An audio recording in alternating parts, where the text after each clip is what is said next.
Hello po!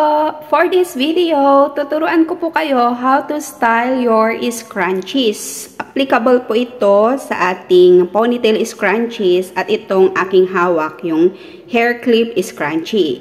Kaya, pag na-receive nyo na po ang item nyo, all you have to do is do it yourself scrunchie na ang gagawin niyo. Ito po ang ilan sa mga style. Yan. Pwede po natin ilabas yung pagkakatahi po yan.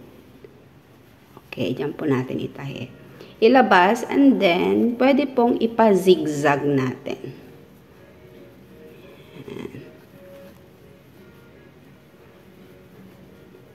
Ganyan.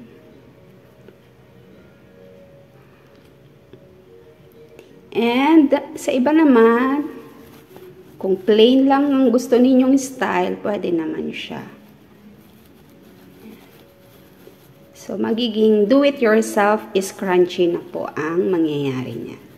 Okay? So, style it na kung anong gusto ninyo.